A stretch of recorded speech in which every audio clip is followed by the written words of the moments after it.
As we mark Hispanic Heritage Month, we wanted to call out a new government report that highlights a concern long known to Latino leaders, but rarely tracked so closely.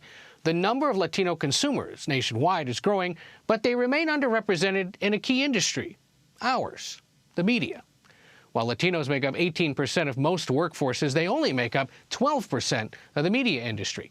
Texas Congressman Joaquin Castro has spent years raising these concerns, and he's now commissioned a report from the Government Accountability Office all about it. He joins us from Capitol Hill. Congressman, thank you so much for taking the time on what I know is a busy week to talk about this report. No, it's good to be with you. And the Government Accountability Office just analyzed the media industry and showed that Latinos are woefully underrepresented across media platforms. And that's a very big deal, really what I would consider a foundational problem for the Latino community. In essence, it provided you the data that you've long suspected was there, right? That's right. And there have been other great studies that have been done from UCLA and USC and other places on Hollywood in particular. But the reason it matters so much is because Hollywood in particular is still the main image-defining and narrative-creating institution in the United States. And the images and the stereotypes that come out of there affect all Latinos across the country. So it's not just a matter of the representation in the industry. The lack of representation affects the portrayals on screen and on film, and also in other parts of media as well. So now that you're armed with this report, and I know the Government Accountability Office says they're going to keep looking into this, what are you going to do about it?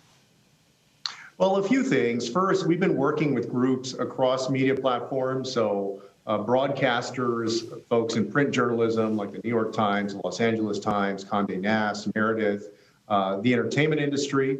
We've met with many of the Hollywood studios. And the first thing that we've tried to work with them and other advocates on is getting everybody to a baseline of transparency so that they're all sharing their numbers publicly so we can get a clear picture of really, just how bad the scene is.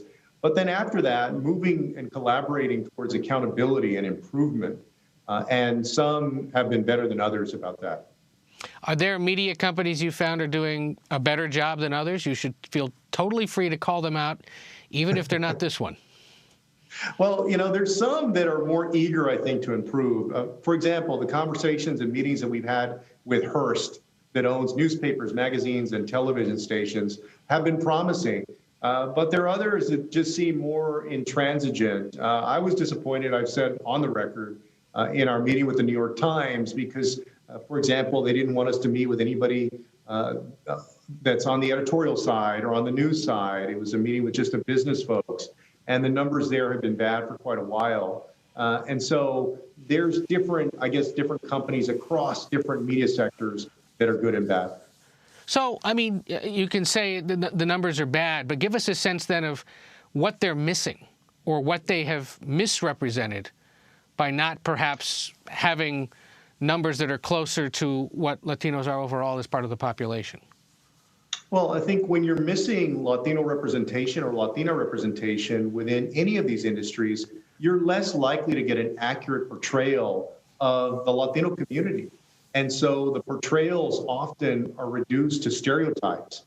That's been true in Hollywood for generations, but it's also been true in hard news. And if the goal in news is the truth, that certainly has not served the truth. And so representation matters because it also affects the portrayal that comes out of a particular media outlet.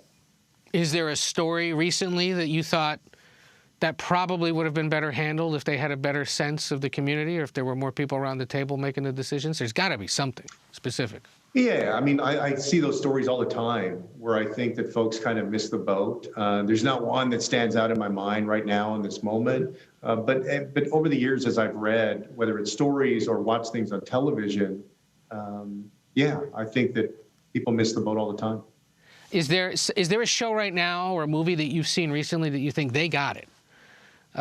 They figured it out. I actually think that. Yeah, in Hollywood, for example, as Hollywood has opened up a little bit to more Latino and Latina creators, whether it was the remake of One Day at a Time or Gentified or Vida, which was on Stars, there have been over the years some promising shows and content that have opened things up, so to speak, for the Latino community, but those are still few and far between, given the fact that Latinos comprise almost 1/5 of the country. Almost 1 in 5 Americans is Latino. And it also belies a larger problem, which is that the Latino narrative is missing from the larger American narrative in this country, mostly because we've been left out of the telling of American history and the telling of state histories across the United States. We should be a little more transparent with the audience. And I mean, you and I have discussed this before. You're obviously of Mexican-American descent. You represent San Antonio. The O'Keefe may shroud the fact that I'm Guatemalan American. And so, you know, you've called me out on this before. You've called out things you've seen. And actually, in the entertainment space, I've said this in other space. I think the most recent great example, I don't know if you've seen it with your kids, the movie Yes Day on Netflix, which was directed by the director Miguel Arteta, who had said to That's right, Netflix, and it was one of the most popular Netflix movies in that quarter. So that was an example of where you had Latino characters and a Latino director who was incredibly successful on the Netflix platform. And I remember him, apparently, I read an interview, he said, you know, they had hired me to do this film, and I was looking at the script, and I just turned to them and I said, would anyone object if the husband was Latino and the kids were bilingual? Right. And Jennifer Garner, who was one of the producers and the lead actresses, said, sure, let's do it.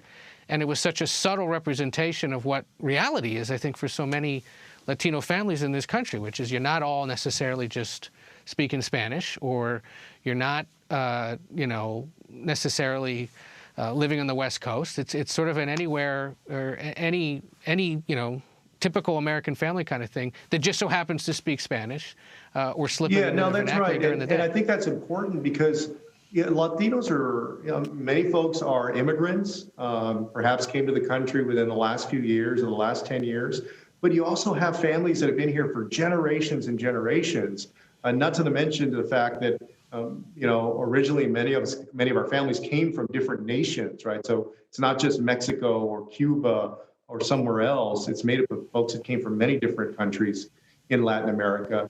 And so there's a very diverse Latino experience. And that was one example of Latinos being included in a way where the story wasn't necessarily a Latino-focused story, but it was a story that Latinos very much fit into as an American story. I want to get your thoughts real quick on some of that key legislation that you and fellow Democrats are debating this week. How do you think it's all going to play out? Well, I'm hoping and expecting that it's all going to work out, that we'll be able to pass reconciliation and also pass the infrastructure bill. We're still fighting to make sure that immigration is included in the reconciliation package, despite obviously what the Senate parliamentarian has said so far. It's all, as you know, this is a big week in Congress. I'm sure what will be the biggest week of the year, perhaps the biggest week of this congressional term. So it's still all being worked on. But, you know, we're working towards the best. You've got some busy days ahead. We appreciate you taking some time to talk about this new report. And we'll talk about it again because it's important, important work, and it's a conversation that needs to continue. Congressman Joaquin Castro, who represents the San Antonio area, thanks so much for taking the time. Thank you.